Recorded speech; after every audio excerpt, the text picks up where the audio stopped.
இதுக்கு பேரு ஸ்பாட் இட்லின்னு சொல்லுவாங்க.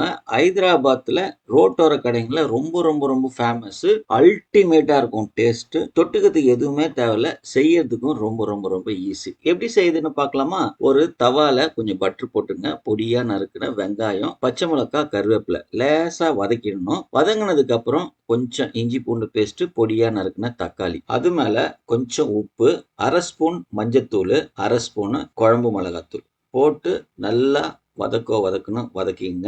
நல்லா வதங்குனதுக்கு அப்புறம் பொடியா நறுக்குன கொத்தமல்லிய அது மேல போட்டு நல்லா மிக்ஸ் பண்ணிட்டு அத 4 பார்ட்டா பிரிச்சுங்க. 4 பார்ட்டா பிரிச்சதுக்கு அப்புறம் இட்லி மாவு எடுத்து ஒவ்வொரு கரண்டியா ஒவ்வொரு பார்ட் மேலயும் இது மாரி ஊத்திருங்க.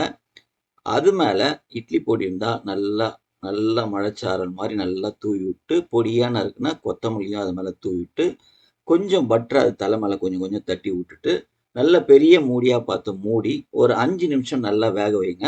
வெந்ததுக்கப்புறம் அத எடுத்து அப்படியே திருப்பி போட்டு, திருப்பவும் ஒரு 5 நிமிஷம் வேக வச்சுட்டு, அப்படியே சுட சுட சுட எடுத்து சர்வ் பண்ணீங்கன்னா, அவ்வளோ பிரமாதமா இருக்கும். டேஸ்ட்டு வேற லெவல்ல அல்டிமேட்டா செம்ம டிஃபரெண்ட்டா இருக்கும். தொட்டுக்கிறதுக்கு எதுவுமே தேவையில்ல. அப்படியே சாப்பிடலாம். கூட ஒரு சட்னி இருந்ததுன்னா, இன்னும் ரொம்ப ரொம்ப ரொம்ப சிறப்பா இருக்கும். கண்டிப்பா உங்க வீட்ல செஞ்சு பாருங்க, சாப்பிட்டு பாருங்க, சந்தோஷமா இருங்க.